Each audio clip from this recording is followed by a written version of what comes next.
Karena kemarin juga Bapak Ardi telah menelpon kepada saya bahwa Bapak Ardi, maka oleh karena itu mari sama-sama nanti kita dengar baik yang disampaikan oleh Bapak Pengawas, kemudian juga yang disampaikan oleh Bapak Ardi. Warahmatullahi wabarakatuh.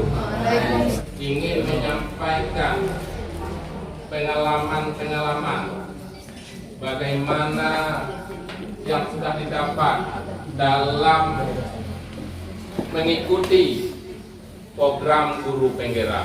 Nanti kepada ibu bapak akan dibagikan pengalaman yang sudah didapat selama beberapa bulan ini, supaya kita semua di sini semuanya harus mengikuti guru penggerak.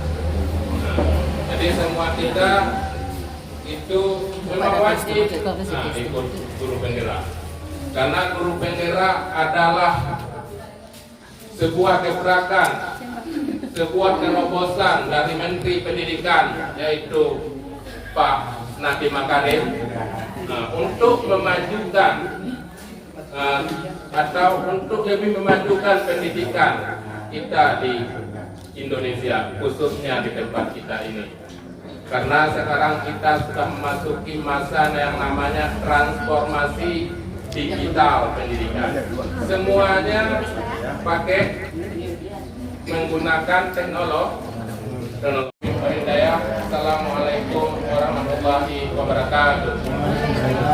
Kepada Bapak Ardi yang akan menyampaikan tentang pengalaman yang mereka jalani sekarang, yang disampaikan kepada kita semua. Ada Bapak Ardi silakan menyampaikan.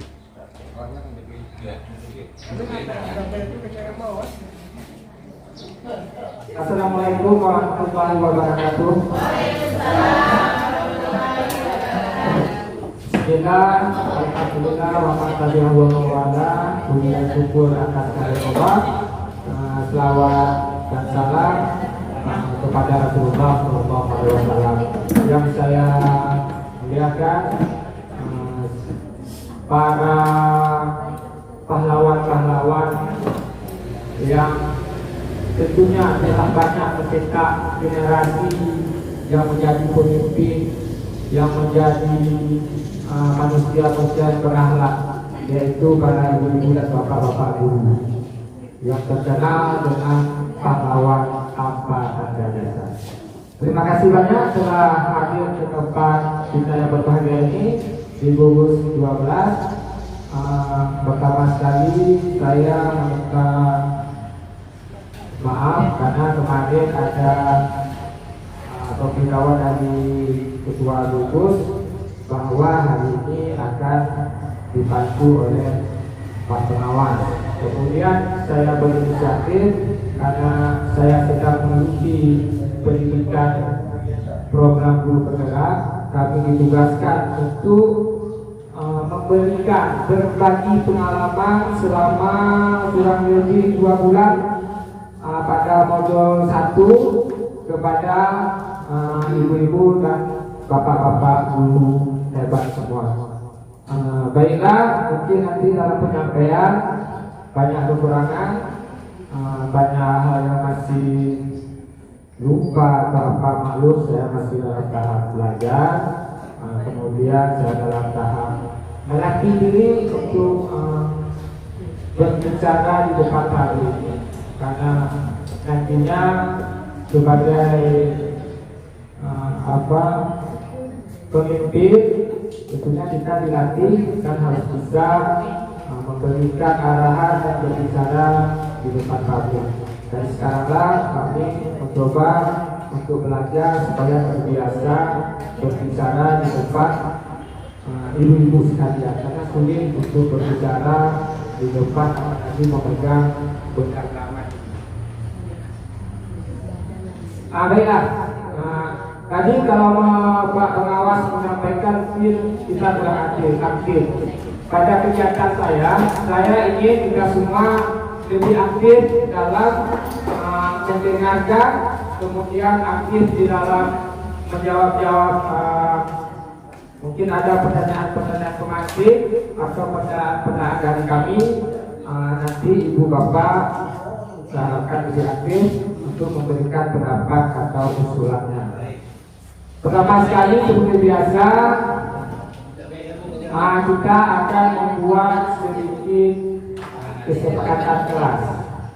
Kesepakatan ini kenapa saya sebutkan di awalnya, nanti akan berpengaruh pada jabaran budaya positif yang akan saya sampaikan dan akan kita laksanakan di sekolah kita masing-masing.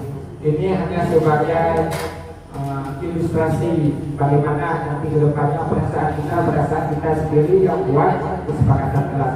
Baiklah, untuk pertama kira-kira kesepakatan apa yang kita buat supaya suasana belajar kita lebih tertib, lebih aman. Boleh ibu-ibu atau bapak berikan sedikit pendapatnya. Nanti ada Pak Henry akan menuliskan apa kesepakatan yang bisa kita buat pada pertemuan kali ini. Bisa mungkin diberikan contoh oleh Pak Henry yang pertama. Kira-kira kesepakatan apa yang kita buat? Coba Bapak tulis. Sebelum bertanya, angkat tangan terlebih dahulu.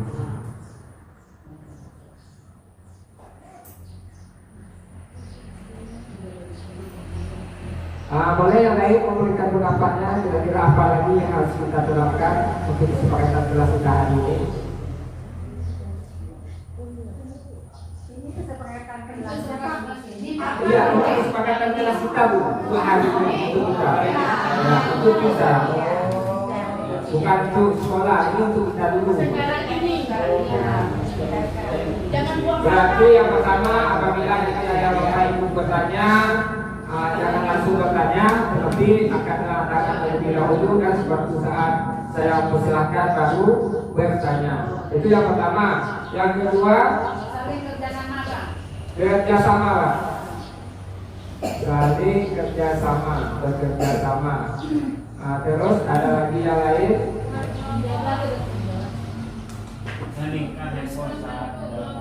Ya, mensilentkan HP pada saat kita belajar.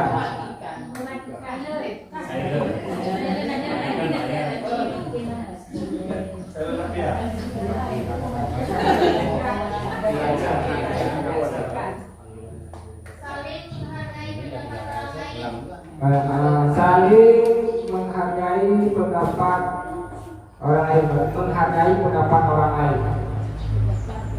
Kira-kira masih ada lagi yang lain yang bisa kita sepakati pada saat pelaksanaan kita hari ini. Pasti sudah ada, kalau bertanya akan terlebih dahulu ya, Pak Henry. Bebas berpendapat. Bebas berpendapat.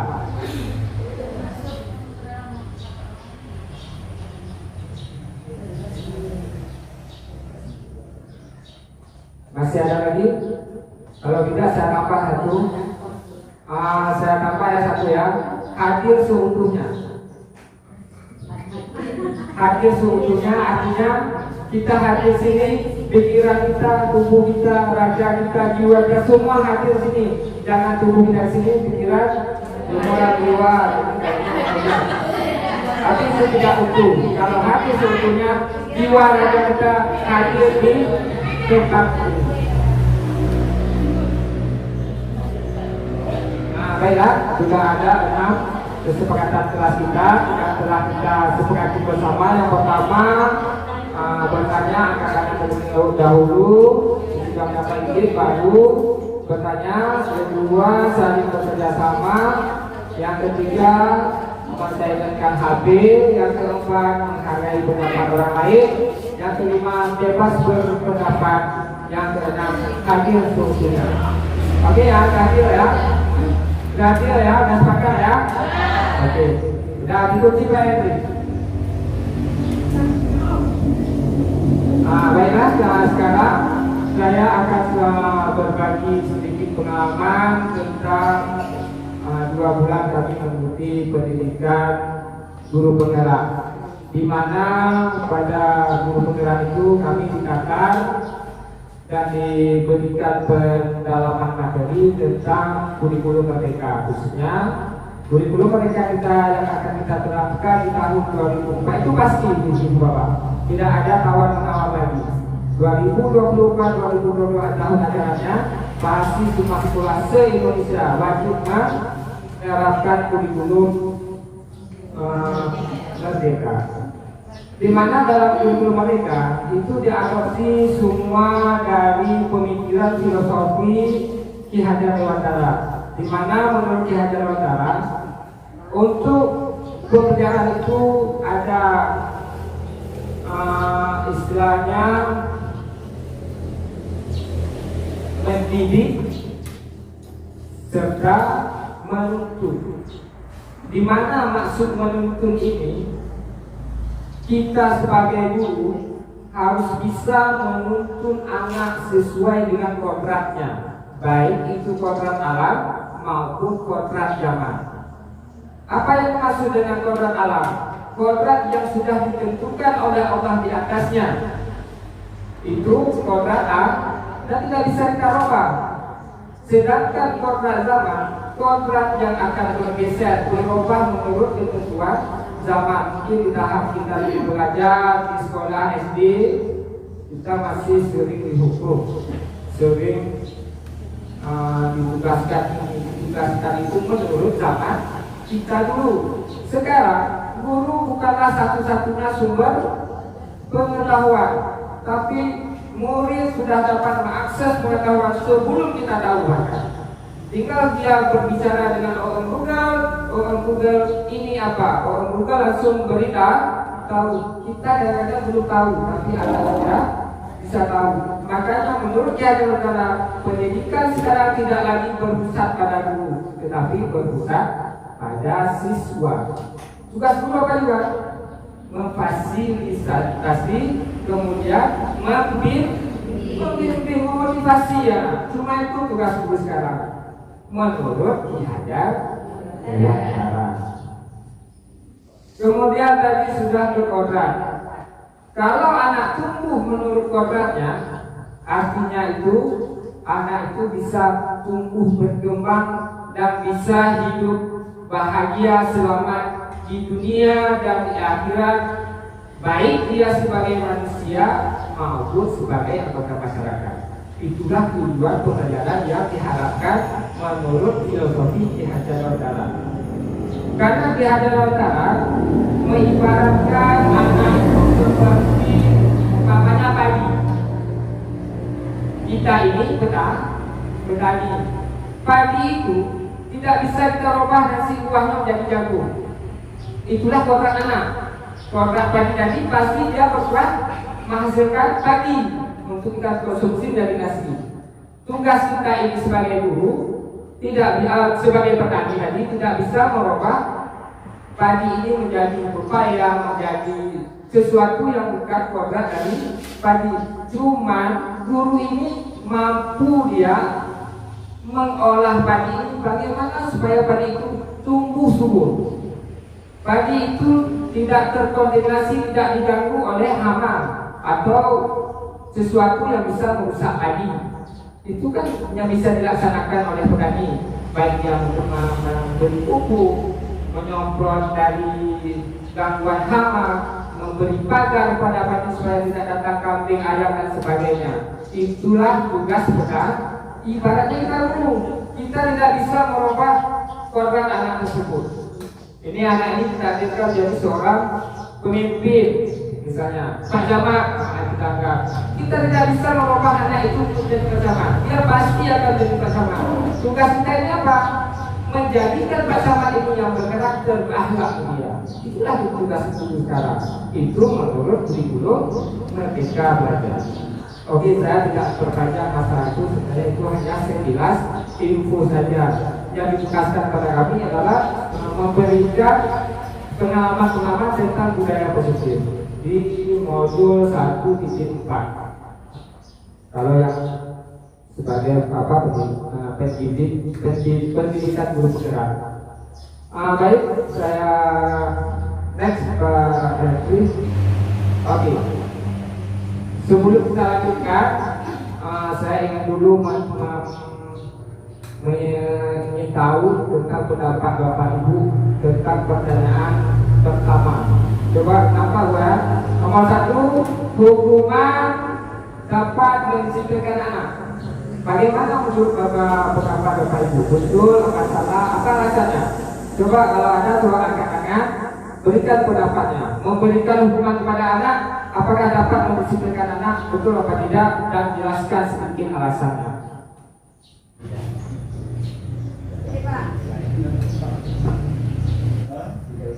Ini nomor satunya hukuman dapat mendisiplinkan anak. Ya, setuju atau tidak Kalau setuju? menurut saya tidak setuju, Pak.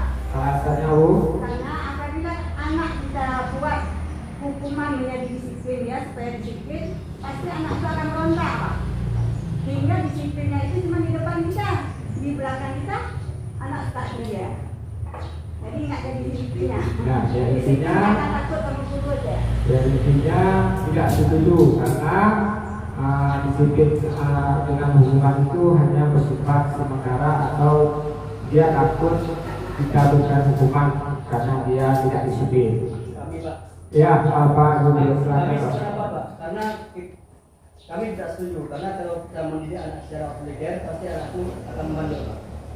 Ya, berarti Pak Jubir juga tidak setuju karena kalau diberi hukuman anak bisa bertambah bandel. Ya, ada yang bertentangan dengan dua pendapatnya ada tidak? Boleh Bu, silakan Ibu. Menurut saya setuju dengan hukuman dapat mendisiplinkan anak. Jadi di sini kita tentukan hukuman apa? Apakah hukuman yang betul-betul positif atau negatif? Sekarang kita seorang guru memberikan hukuman itu menurut kemampuan anak. Misalnya apakah kita menyuruh anak itu membaca, kemudian atau menghafal surat pendek. Jadi kita mengambil hal-hal positif. Jadi supaya mereka belajar atau dengan melakukan itu mereka merasa, oh nanti saya disuruh hafal lagi sama mereka. Kemarin saya sudah. Jadi merasa daripada nanti kebanyakan kewalahan, dia nanti akan berdisiplin. Terima kasih. Terima kasih Bu. Berarti Ibu jadi setuju ya dengan memberikan hukuman, tetapi dengan catatan hukumannya berbentuk hukuman yang positif, seperti apabila terlambat disuruh membaca, menghafal atau memungut sampah, memberantas sampah. Contohnya seperti itu. Jadi sudah ada dua pendapat ya, pendapat setuju dan pendapat tidak setuju. Saya tidak pernah bisa menyalahkan pendapat apapun. Nanti kita akan tahu sendiri sebenarnya memberi hukuman itu boleh atau tidak. Yuk next Henry. Oh masih ada ya, dua soal lagi ya. Memberikan hukuman dengan hal positif seperti membaca, membersihkan halaman sekolah dapat meningkatkan disiplin. Betul apa tidak? Tinggal bilang aja, setuju atau tidak? Berarti juga ada dua pendapat. Ada yang setuju, ada yang tidak setuju. Oke, nanti karena waktu kita waktu lama-lama di sini nanti nggak sampai kaget. Yang ketiga, memberikan penghargaan kepada anak. Apakah meningkatkan motivasi belajar? Ada, semua setuju ya? Oke. Tidak ada yang tidak setuju? Tidak. Tidak. Oke. Next nanti kita sama-sama tahu apakah yang kita jawab itu mengarah ke hal yang positif atau yang negatif.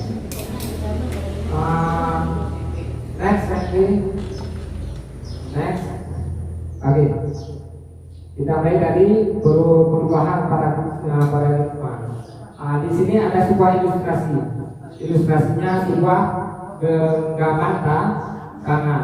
Anggap saja dalam genggaman tangan itu kita memegang sesuatu yang sangat berharga untuk kita. Di dalam kepala tangan kita ada sesuatu yang sangat berharga. Masing-masing tahu apa yang paling berharga untuk diri sendiri. Kemudian datang orang lain teman kita atau orang yang tidak kita kenal, membujuk kita. Dek, bang, tolonglah, kasihlah itu saya. Tolonglah dengan bermacam alasan bujuk rayu dia supaya yang berharga dalam genggaman kita ini mau kita berikan kepada yang meminta tadi. Kira-kira apa yang terjadi? Jangan next gitu Pak. Kira-kira apa yang terjadi? Jadi kalau ada orang membujuk rayu ibu dengan meminta sesuatu yang sangat berharga, ibu membukakan kepada oleh nanti ibu dengan sisi sekali lama berikan. Ada lagi beberapa lain.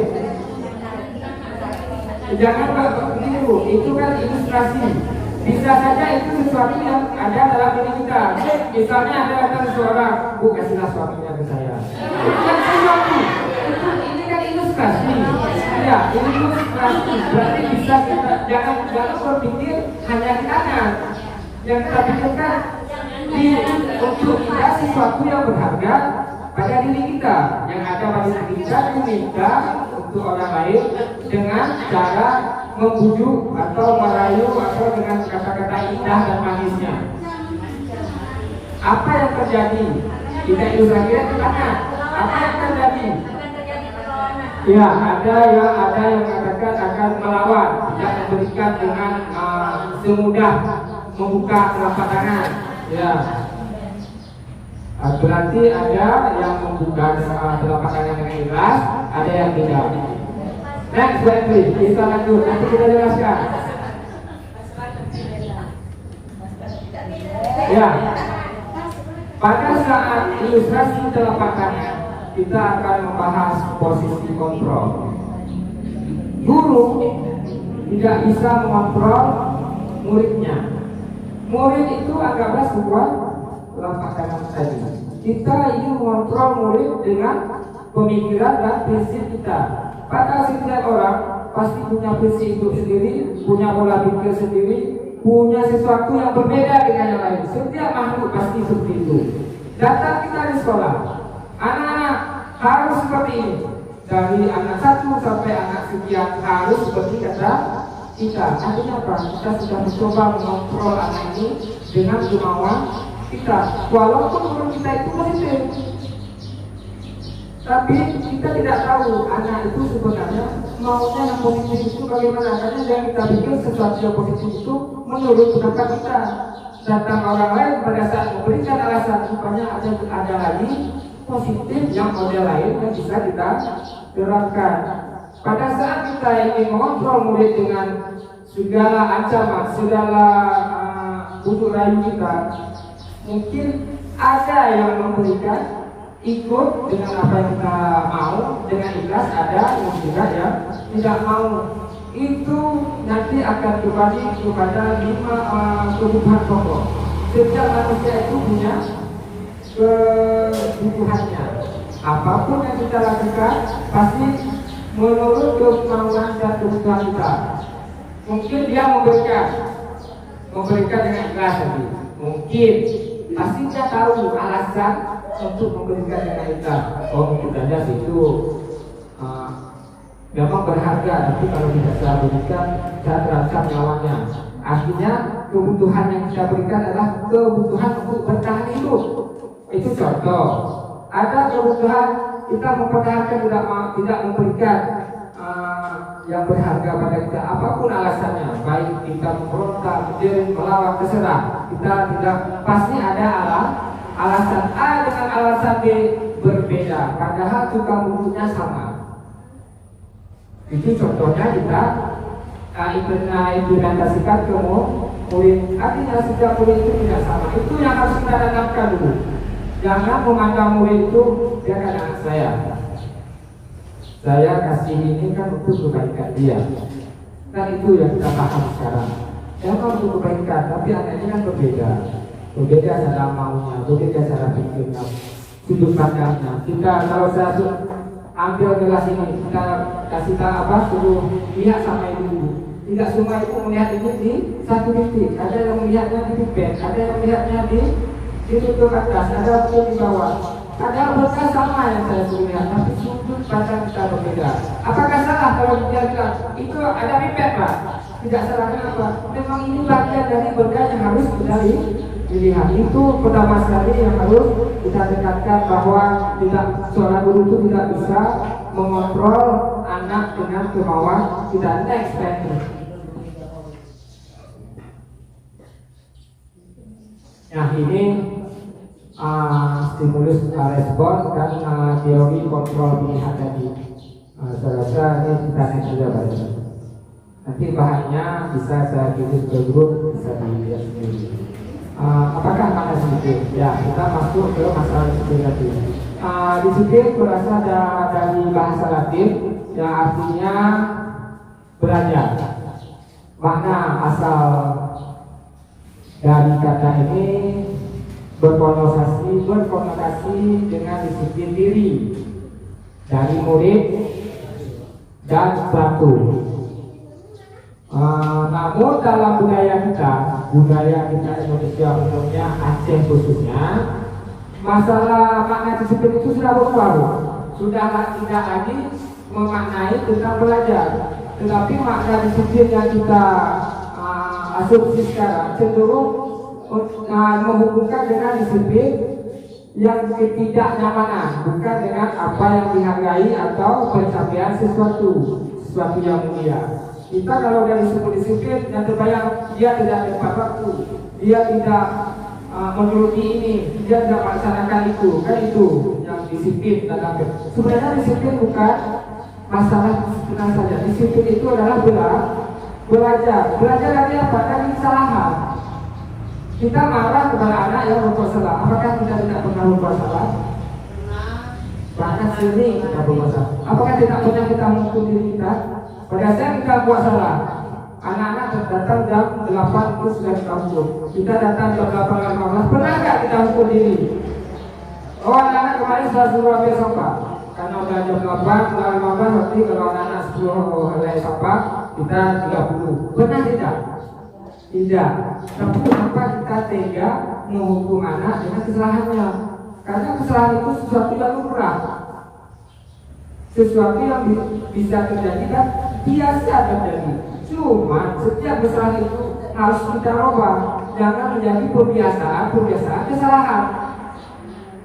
Hari ini datang telat, besoknya telat, misalnya baru telat juga. Itu contoh. Jangan jadi sudah hari ini telat. Kita tanyakan pada orang, kenapa telat? Oh Pak, semalam saya tidurnya telat karena agak sadar sampai rumah dulu. Tidak boleh kita ngomong. Oh ya udah masuk. Kita pun datang telat, pasti ada selesai. Kenapa Bapak telat? Karena asal kadang tadi alam rasanya kita mudah sedikit. Kalau anak polos. Karena saya itu masalah disiplin. Kemudian dalam disiplin ini ada nilai-nilai kebajikan universal. Masuk ke nilai-nilai kebajikan yang universal ini apa Bapak Ibu? Universalnya apa definisinya? Menyeluruh. Boleh, ya, silakan Ibu. Mendunia, oke, tidak ada yang salah. Ada lagi yang lain. Oke, artinya universal ini sesuatu yang kita buat tidak pernah tidak diakui oleh orang lain. Contoh, kita membuat disiplin di kelas masalah nilai-nilai kebersihan. Nilai-nilai kebersihan ini kita bawa ke dunia, ke negara lain. Apa mereka menolak masalah kebersihan itu sudah tidak indah misalnya? Tidak. Atau ada agama yang melarang hidup kita tidak boleh bersih. Contoh, kan tidak ada. Artinya universal itu sesuatu yang kita angkat dan diterima oleh masyarakat umum sedunia, bukan di area kelas kita, area sekolah kita.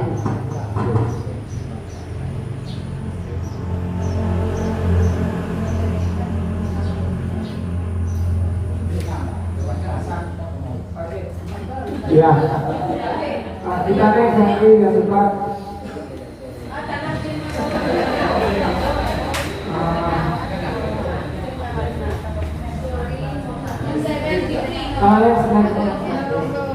Ya, menurut keyakinan Dewantara, apa yang dimaksud dengan merdeka?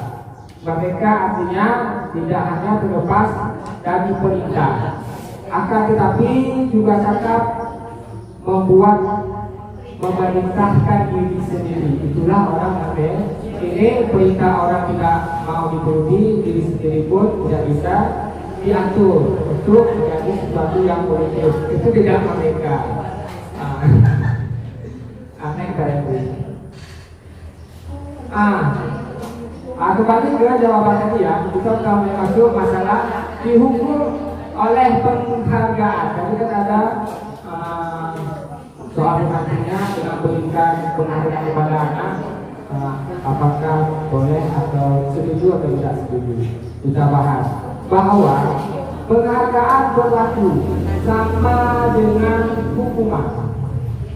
Hukuman dalam arti meminta atau membujuk seseorang melakukan sesuatu untuk memenuhi suatu tujuan dari orang yang meminta. Misalnya kita meminta pada murid, ya kita harus murid. Ya, kemudian dorongan eksternal dan akan ada faktor ketergantungan dengan ketergantungan beberapa dampak dari memberikan penghargaan menurut Al-Fiqh 1993. Artinya kita memberi hukuman, memberi hadiah kepada anak. Kalau menurut teori Al-Fiqh itu sesuatu memberi sama dengan memberi hukuman. Hasilnya seperti ini Bapak Ibu. Kita ingin memberikan anak siapa satu, kita kasih buku atau sesuatu hadiah, atau ada tugas, tuliskan siapa yang cepat bisa menjawab akan ibu beri hadiah 1 permen, atau yang tidak berharga boleh dengan bentuk bintang. Yang paling cepat dapat 10 bintang, yang nomor 2 dapat 8 bintang, dan seterusnya dan seterusnya. Itu kan memberi penghargaan atau memberikan hadiah kepada anak. Apa imbasnya kepada anak? Next slide please. Ya, penghargaan menurunkan kualitas Bapak Ibu. Anak-anak berbuat bukan mengejar dia berbuat seindah mungkin, serapi mungkin, sebaik mungkin, tetapi dia berbuat untuk mengejar penghargaan. Apabila kita tidak berikan penghargaan, dia cuek. Oke, selesai. Yang kedua, dengan memberi penghargaan akan mematikan kreativitas yang tadi. Anda tidak tidak kreatif lagi karena tidak ada penghargaan. Kalaupun ada penghargaan, dia ini yang nomor 1 dapat 10 bintang. Saya ingin dapat nomor 1 walaupun tulisannya jelek, walaupun hasil karyanya tidak bagus, yang penting kita berusaha untuk dapat nomor 1. Karena nomor 1 dapat 10 bintang. Apabila tidak ada kita beri penghargaan, dia itu jadi nomor terakhir. Karena tidak ada iming-iming dengan penghargaan tadi. Kemudian penghargaan mengurangi motivasi intrinsik. Tidak ada motivasi dari makna intrinsik berasal dari dalam dirinya. Berarti dia melakukan tugas bukan karena sadar dia ini tanggung jawab untuk menuliskan tugas. Tanggung jawab saya untuk jadi bintang saya harus membaca, tapi dengan penghargaan tadi. Begitu ada penghargaan, saya mau membaca. Tidak ada penghargaan, saya tidak mau. Atau menghafal atau sesuatu apa saja yang kita perintahkan dengan iming-iming penghargaan tadi. Jadi kalau menurut teori tadi, penghargaan itu sebuah bentuk hukuman yang tidak memberikan dampak intrinsik dan tidak memberikan keyakinan dari dalam diri anak. Apabila dia keyakinan tumbuh dari dalam, tanpa kita suruh, anak melihat sampah, tanpa kita suruh tahu dia masalah kebersihan, pasti dia ambilkan. Tapi kalau kita bilang siapa yang banyak ambil sampah ini, dapat uang 1.000, mungkin anak-anak yang lagi nggak mau pikir belajarnya, mikir masa saya hari ini bisa saya yang paling banyak dapat sampah di sekolah, karena dengan dapat sampah dapat uang 1.000, itu kan contoh. Next slide. Next. Ya, oke. Di sini ada beberapa soal. Nanti bisa kita jawab bersama menurut pemahaman yang ada pada Bapak Ibu. Nomor 1, mencatat 100 kali di dalam buku kalimat. Saya tidak akan terlambat lagi karena terlambat ke sekolah. Mencatat 100 kali. Saya tidak akan terlambat lagi karena terlambat ke sekolah. Itu kira-kira bentuk hukuman atau konsekuensi? Ada yang hukuman, ada yang jawab konsekuensi. Nanti terjawab sendiri. Yang nomor 2, lari mengelilingi lapangan basket 2 kali karena terlambat hari ke sekolah. Itu bentuk hukuman atau konsekuensi? Hukuman, bukan konsekuensi kan? Oke, nanti kita lihat bersama. Yang ketiga, murid diminta push up karena 15 kali karena tidak menggunakan masker di sekolah. Kira-kira hukuman atau hukuman? Membersihkan tempat air di meja tulis karena tersenggol pada saat belajar. Ya, ada yang mana? Menggantikan kertas tugas teman yang telah dicoret-coret. Konsekuensi. Membersihkan tumpahan air yang kita senggol di meja tulis. Murid disuruh untuk tidak menggunakan sepatu seharian di sekolah karena menggunakan sepatu warna lain. Dan terakhir, lari mengelilingi lapangan basket 2 kali karena terdapat 10 menit untuk pelajaran PJOK. Ayo.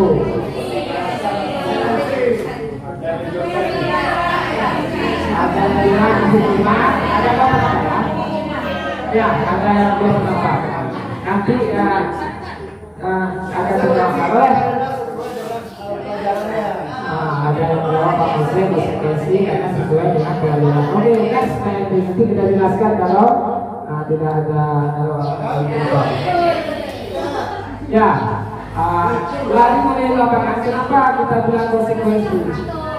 Anak kan pada saat pelajaran olahraga kan dilakukan pemanasan. Anak lain sudah melaksanakan pemanasan, mungkin mengelilingi lapangan selama sebanyak 2 kali. Karena dia terlambat datang, dia kan harus juga melakukan pemanasan. Jadi konsekuensinya juga harus berlari seperti kawan lain untuk melakukan pemanasan dengan mengelilingi lapangan. Oke, terima kasih atas jawabannya. Next, Pak Henry.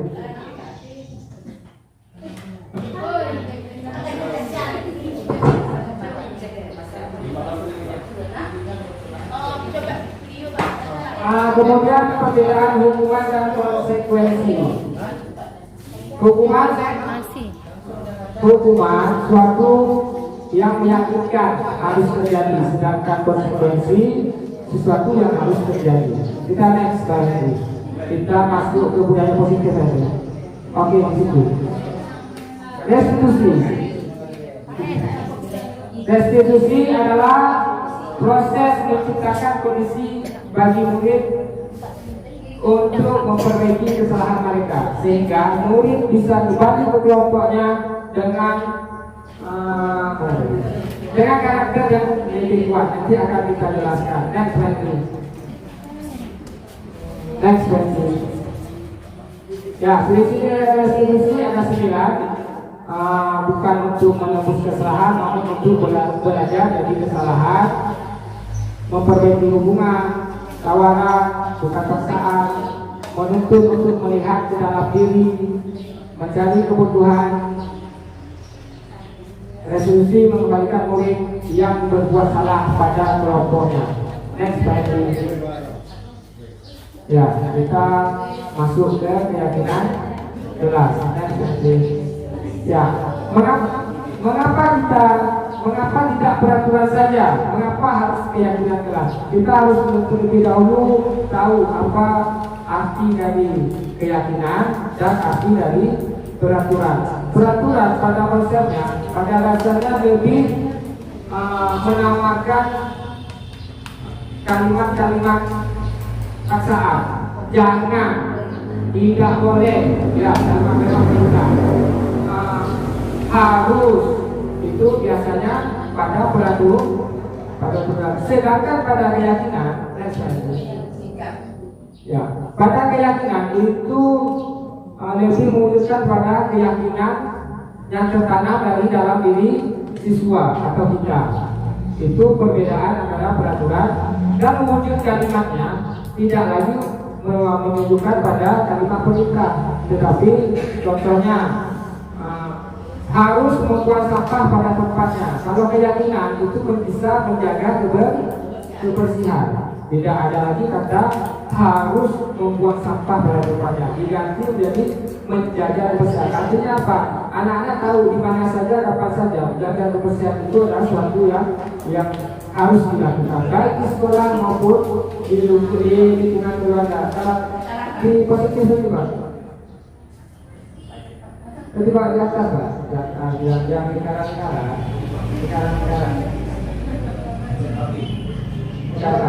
Yang pulang-pulang ada peraturan, ada yang ya. Ini ilustrasi mengenai budaya positif. Kalau peraturan di kelas, ini ruang lingkupnya kecil. Mana ruang lingkupnya? Yaitu ke kelas. Apabila sudah peraturan itu kita buat menjadi sebuah keyakinan, maka ruang lingkupnya akan berubah, akan mengambah ke lingkungan keluar dan masyarakat. Keyakinan kelas ini akan menjadi tumbuh dan budaya jadi lingkungan positif. Yang ini akan diterapkan pada di mana saja anak berada, karena keyakinan itu sudah melekat. Bagaimana cara melekatkannya? Melalui kebiasaan yang kita lakukan di sekolah. Kebiasaan apa? Kebiasaan yang positif. Oke, baik, next. Contoh next Henry.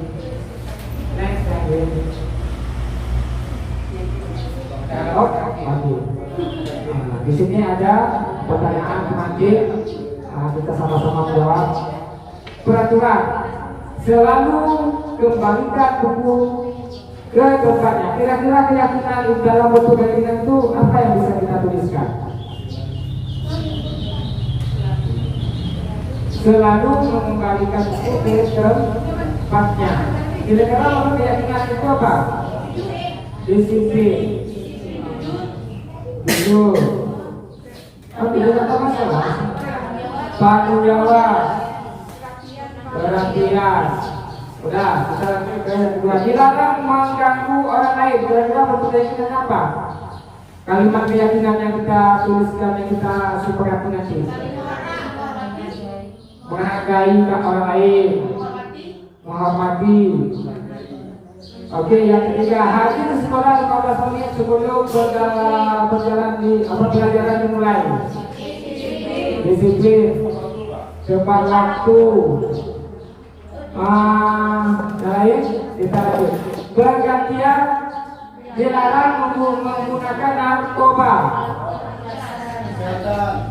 Kesehatan, terus berkerasan, keselamatan. Terus dan kita lanjut bergantian atau menunggu giliran. Kesabaran, disiplin, menghormati orang lain. Nah, kita lanjut. Gunakan masker. Kesehatan. Jangan keselamatan, kesehatan, terus kesadaran. Kemudian jangan berlari di kelas atau koridor. Itu keselamatan. Oh ya, next lagi. Ayo kita lihat jawabannya. Ya, yang pertama selalu kembalikan kedudukannya. Bentuk keyakinan di kelas itu bisa dibuat dengan bertanggung jawab. Kemudian dilarang orang lain, menghormati orang lain. Hadir di sekolah, hati menghormati orang lain dan berkomitmen. Ini tidak baku, bisa saja jadi nanti ada kata-kata yang sinonim atau yang selaras, mungkin bisa kita masukkan juga. Ini kan soal yang ada. Setidaknya nanti kalimatnya seperti ini. Kemudian dilarang menggunakan narkoba, kesehatan. Bergantian menunggu giliran, waktu menghormati orang lain, bersabar, gunakan masker, kesehatan, keselamatan, jangan berlari di koridor, keselamatan dan keamanan. Tadi sudah banyak yang paham dan mengerti masalah dan next saya juga sudah jelaskan tentang kebutuhan. Ya, ada masalah meja betul.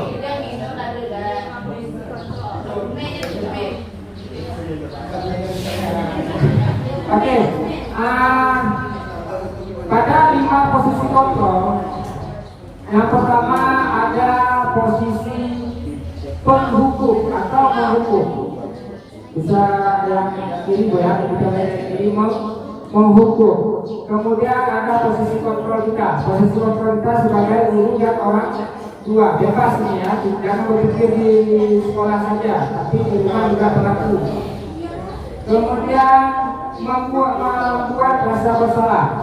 Ada posisi kita sebagai teman, ada kita memposisikan diri sebagai pemantau, terakhir kita memposisikan diri sebagai manajer. Apa yang bisa kita lihat dari menghukum? Menghukum biasanya akan menghati anak apabila melakukan kesalahan, menunjuk-nunjuk, menyakiti dan menyindir. Itu biasanya terjadi pada menghukum. Kemudian membuat bersalah. Bersama Anda mengatakan seharusnya ibu kecewa. Kita membuat anak terasa menyalahkan dirinya.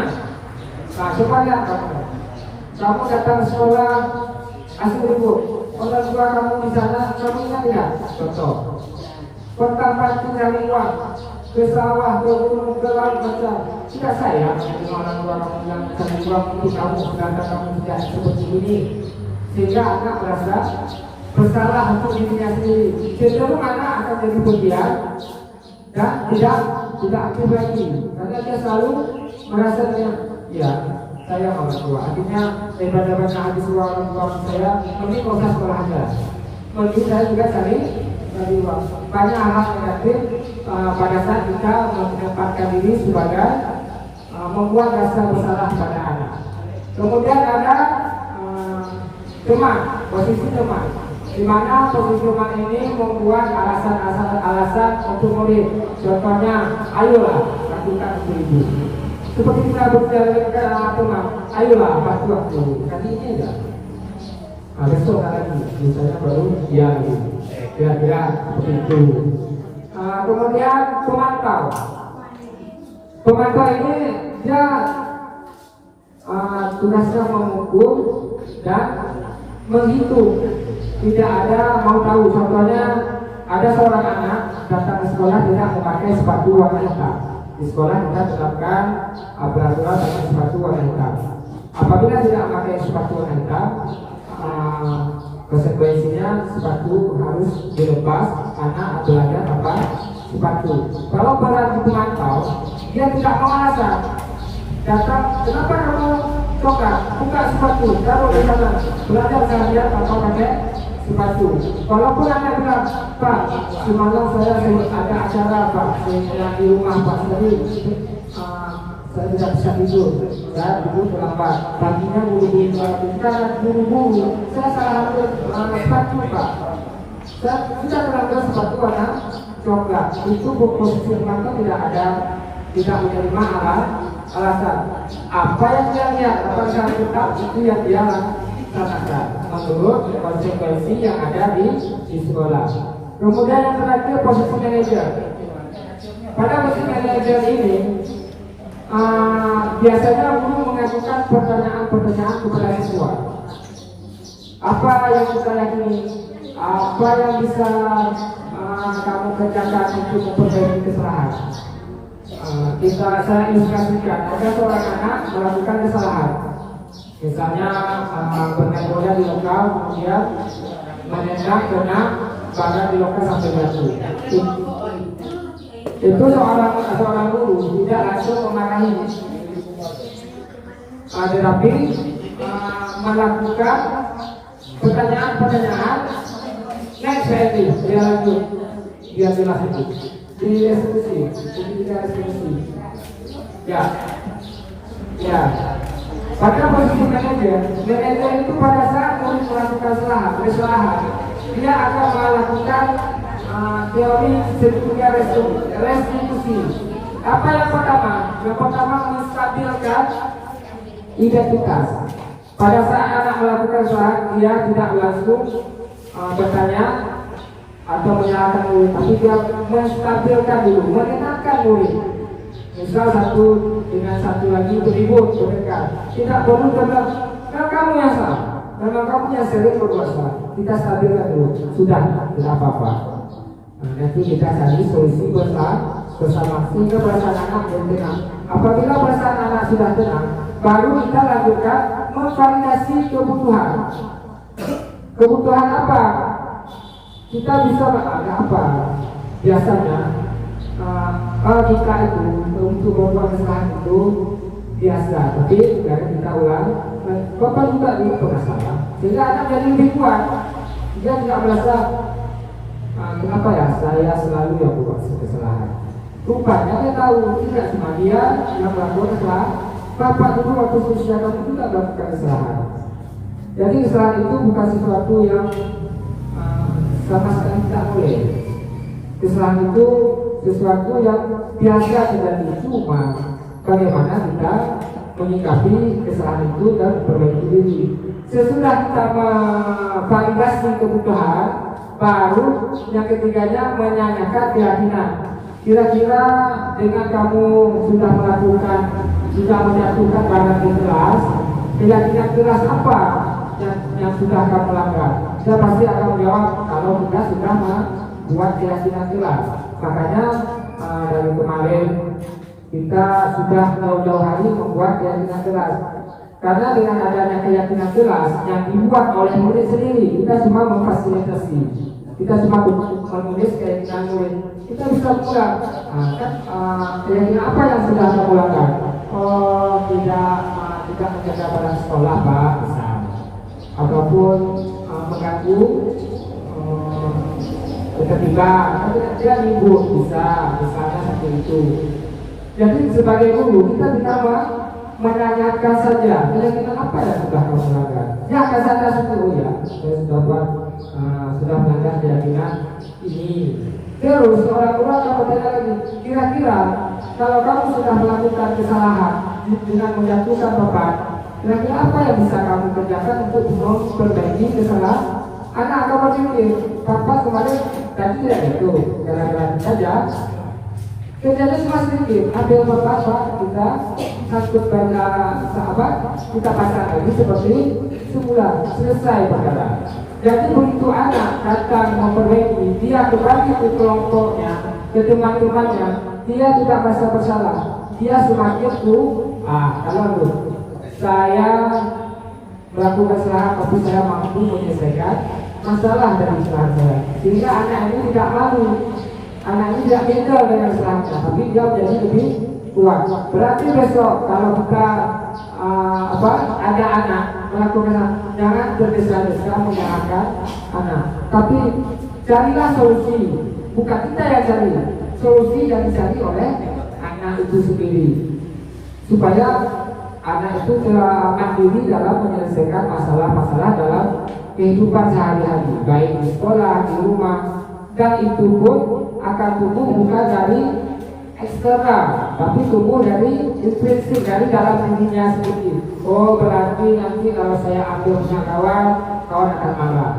Kalau kawan mengambil punya saya juga akan marah. Berarti saya tidak boleh lagi mengambil punya orang, atau minta dulu baru kita ambil kalau dikasih. Itu kira-kira pemahamannya seperti itu. Next Pak, itu sudah kita jelaskan. Habis ya? Oke, sudah selesai sebenarnya.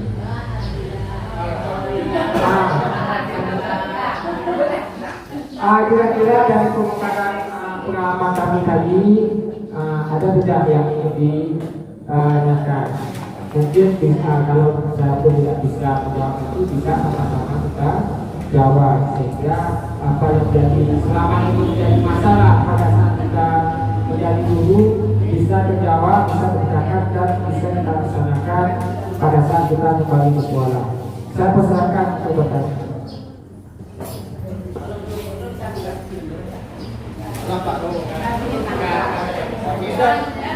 jawab.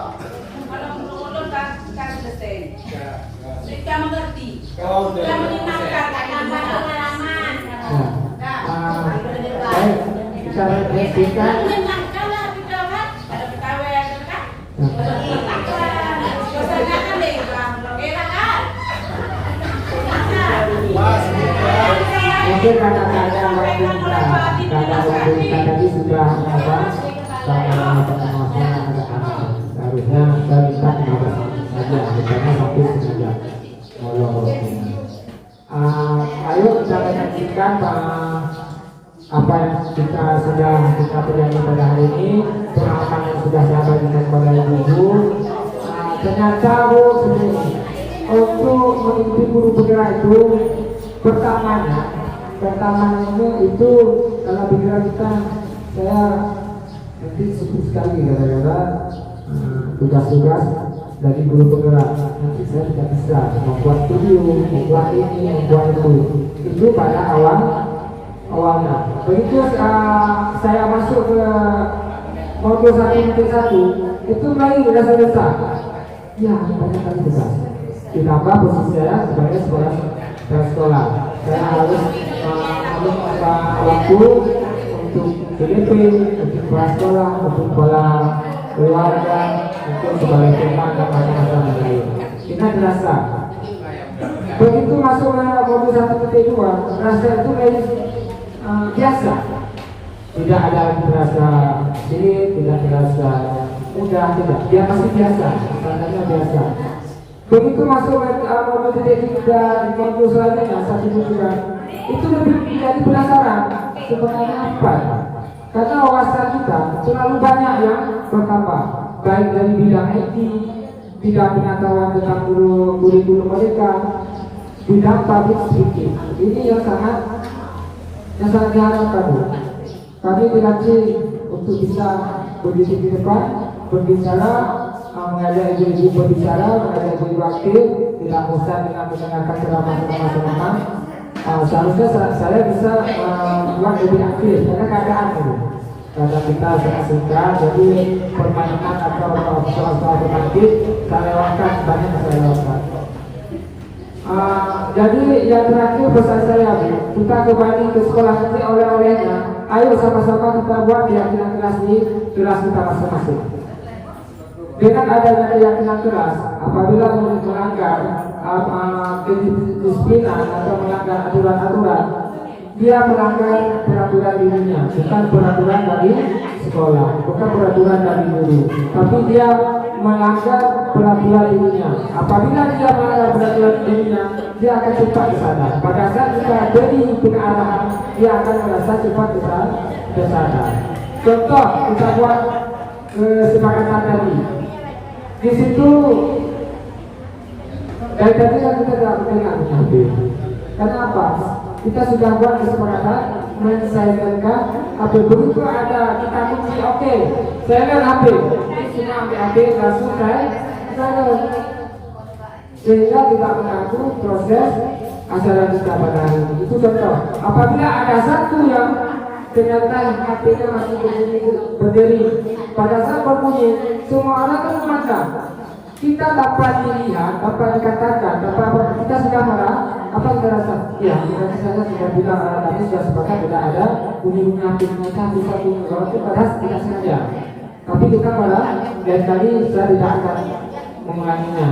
Dari siapa? Apakah saya pernah maksa untuk memastikan HP kan tidak? Tapi tidak. Begitulah kira-kira keyakinan yang akan kita terapkan di dalam. Terima kasih atas perhatian, kesempatan ibu-ibu sampai saat ini masih duduk manis di depan duduknya tanpa meninggalkan saya berbicara sendiri.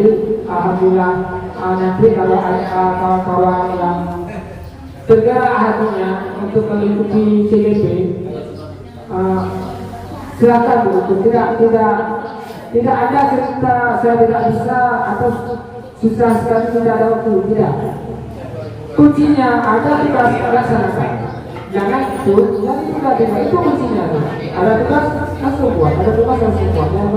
Ini kan mama masih 3 hari lagi harus di upload besok aja.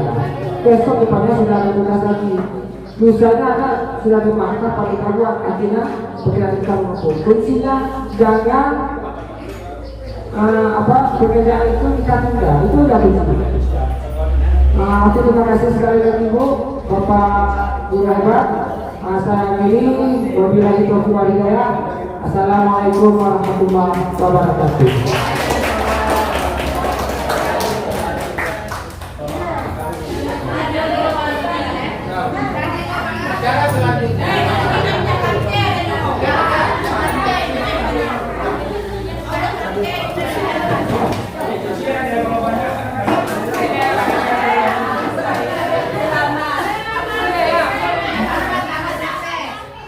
Assalamualaikum warahmatullahi wabarakatuh. Perkenalkan, nama saya Yusma Ardita Sona SPD. Saya guru dari SDN Negeri 1 Putatring Labuan Aji Barat.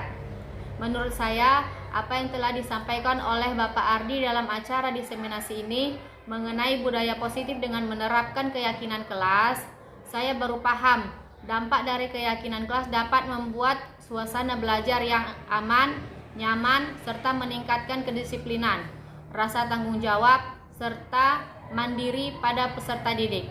Terima kasih Pak Ardi. Sukses terus dan terus berkarya.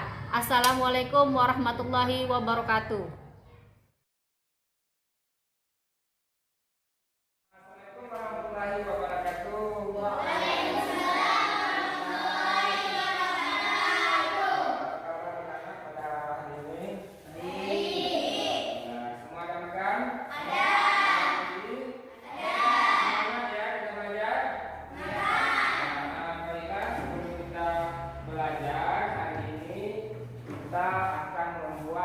Keyakinan kelas kita.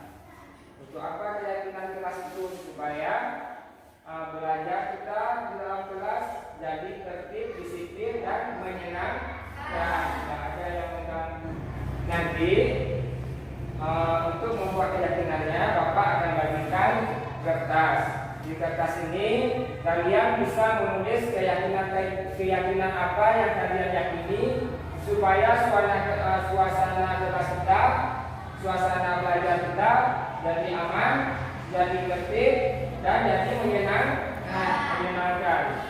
Boleh disebutkan, Bapak coba dulu siapa yang bisa menyebutkan keyakinannya supaya kelas kita ini pada saat kita belajar jadi aman, tertib, dan menyenangkan.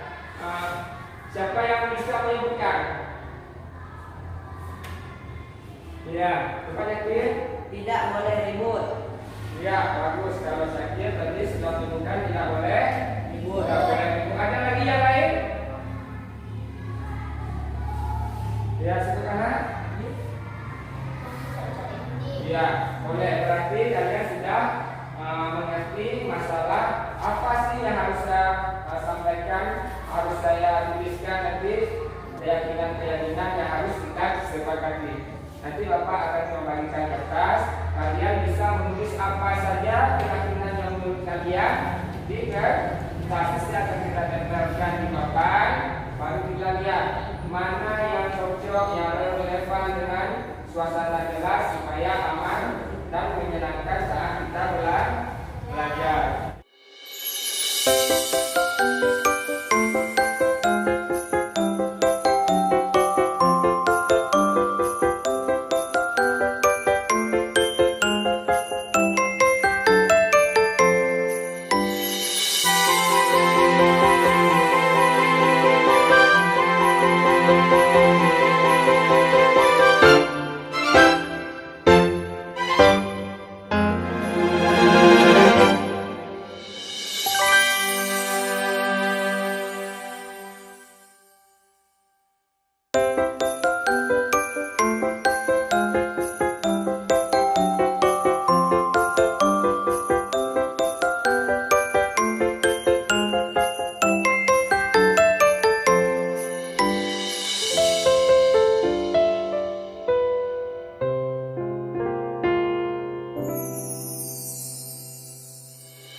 Berarti sudah ada 6 keyakinan yang kita sepakati di kelas. Menjaga kebersihan. Menjaga kebersihan berarti kita tidak boleh membuang sampah sembarangan. Ke sekolah kita dengan pakaian yang bersih, mandi, gosok gigi, siap makan cuci tangan, sebelum makan juga cuci tangan. Saling menghormati dan menyayangi.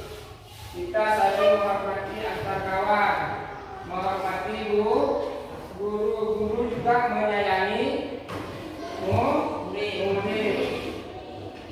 Tidak ada yang berkata kawan, tidak ada yang berkelahi, tidak ada yang marah-marah ke kawan. Apabila menginginkan sesuatu, minta terlebih dahulu. Apabila diizinkan baru kita ambil. Jangan terlihat jauh. Kemudian bertanggung jawab. Mana kalian bertanggung jawab? Tanggung jawab apabila guru memberikan tugas, kita mengumpulkan pada waktu yang ditentukan. Ke sekolah juga dengan pakaian yang lengkap, atributnya lengkap. Kita laksanakan dengan sungguh-sungguh. Disiplin seperti tadi, datang ke sekolah tepat waktu, mengumpulkan juga tepat waktu juga disiplin. Mandiri. Mandiri apa? Mandiri apabila ada tugas tidak kerjakan sendiri. Kemudian kalau bersekolah tidak perlu ditunggu sama orang tua. Yang terakhir, belajar dengan penuh semangat. Tidak ada yang tahu-tahu, ya. Semua penuh semangat.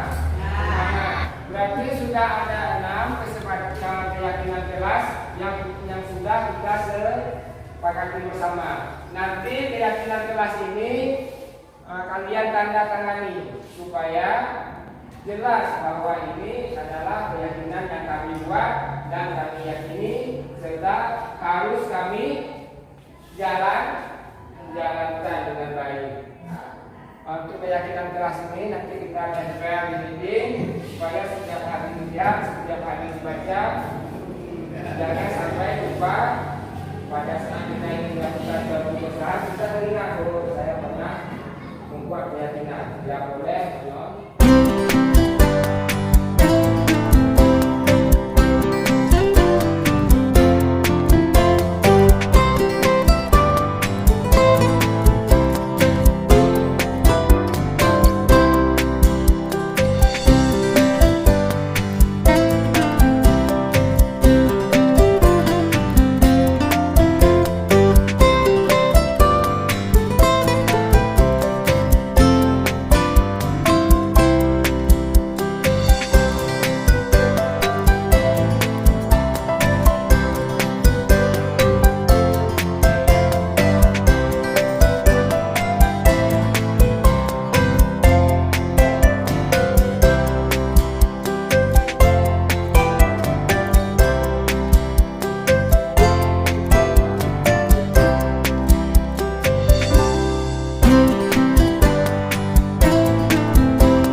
Perkenalkan, nama saya Dia Zara Syarafana dari SD 1 Putatri.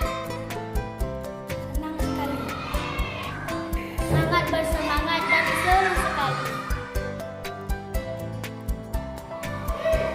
Sangat penting. Sangat penting. Karena dapat menunjukkan rasa disiplin dan tanggung jawab.